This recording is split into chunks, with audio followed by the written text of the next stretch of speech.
পশ্চিমবঙ্গে ৪২টা সিট তাদের দাপটেই দিল্লি কাঁপে। আর বাংলাদেশকে দখল করলে পশ্চিমবঙ্গ বলেন, বাংলা বলেন, এই যে শুধু এই প্রভিন্সটা, এটার সিটি হবে ১৬০০। ভারতের সাথে আমাদের সম্পর্ক হবে সমমর্যাদার। আন্তর্জাতিক বিশ্বে যে কোনো জায়গায়, যে কোনো সামিটে ভারতও একটা চেয়ার পাবে, আমরাও একটা চেয়ার পাব, প্রতিনিধি হিসেবে একজন। আমি ভারতের ছোট ভাই হব না। পিন্ডির কাছ থেকে রক্ত দিয়ে দেশ স্বাধীন করে ভারতের ছোট ভাই আমি হব না। আমি ভারতের বন্ধু হব, সমমর্যাদার বন্ধু হব। তাদের লোক সংখ্যা বেশি হবে, তাদের শক্তি বেশি হবে, তাদের যুদ্ধাস্ত্র বেশি হবে, হতে পারে।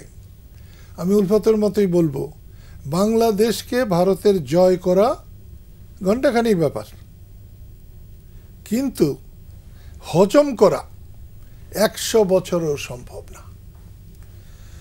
যদি সেটা সম্ভব হতো, তাহলে পণ্ডিত জওহরলাল নেহরুরা, বল্লভভাই পেটেলরা, তাদের বুদ্ধি কম ছিল না। তখনই অন্যরকমভাবে এটাকে করা হতো। এক পশ্চিমবঙ্গে ৪২টা সিট তাদের দাপটেই দিল্লি কাঁপে। আর বাংলাদেশকে দখল করলে পশ্চিমবঙ্গ বলেন, বাংলা বলেন, এই যে শুধু এই প্রভিন্সটা, এটার সিটি হবে ১৬০০। তারপরে বিহারে আছে ৪০টা, তারপর উড়িষ্যা আছে, যেটা বাংলা, বিহার, উড়িষ্যা আমাদের ছিল, সেটার আছে ২১টা, ঝাড়খণ্ডের আছে ১২টা, আসামের আছে ১৪টা, উত্তরপ্রদেশের আরও কিছু। দিল্লির শাসন ক্ষমতা থাকবে না। ইন্ডিয়া, আমি বিশ্বাস করি, আমেরিকা দখল করতে পারে এবং দখল করে পরিচালনা করতে পারবে। ইন্ডিয়া রাশিয়াকে দখল করতে পারে এবং সেটা দখলে রাখতে পারবে, কিন্তু বাংলাদেশকে দখলে রাখতে পারবে না। তার রাজনৈতিক কাঠামো ভেঙে যাবে। সেই জন্যে বলছি, অনেক কথা বলা যায়। আমাদের নরেন্দ্র মোদী সত্যি একজন দক্ষ, যোগ্য একজন নেতা। তিনি তার দৃষ্টিকোণ থেকে নেতা, কিন্তু ভারত হিন্দুত্ববাদে বিশ্বাস করে না। তা যদি করত, তাহলে উত্তরপ্রদেশে যেখানে রাম জন্মভূমি বানাইছে সেখানে জিতত।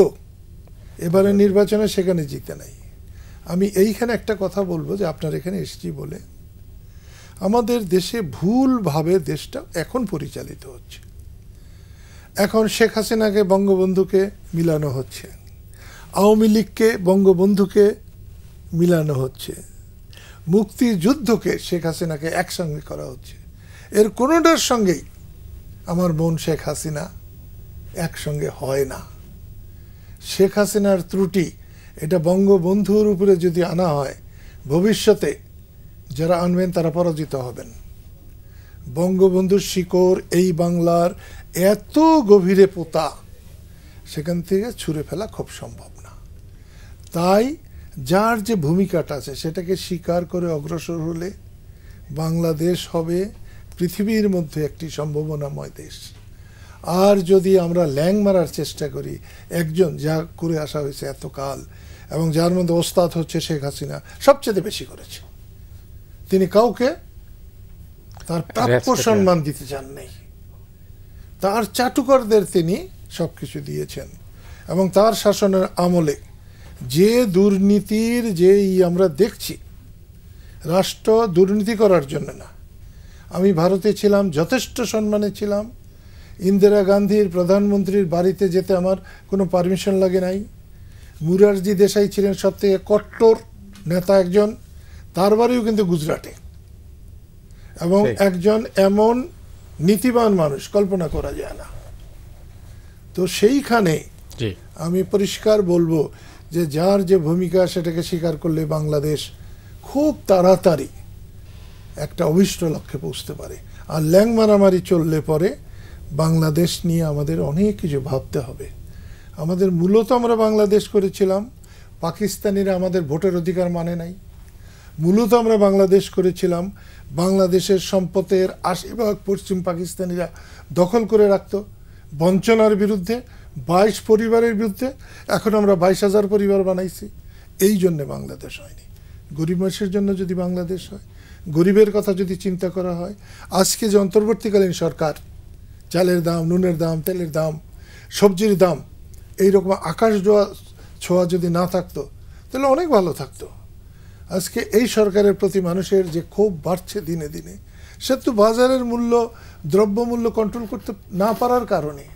সেই জন্যে মানুষের কষ্টটা দেখতে হবে। মানুষ যদি সম্মানিত হয় তাহলে এরাও সম্মানিত হবে। কিন্তু কোনো মতেই শেখ হাসিনার দ্বারা মানুষ যে লাঞ্ছিত হয়েছে, আজকেও মানুষ সেই লাঞ্ছনার হাত থেকে মুক্তি পায় নাই।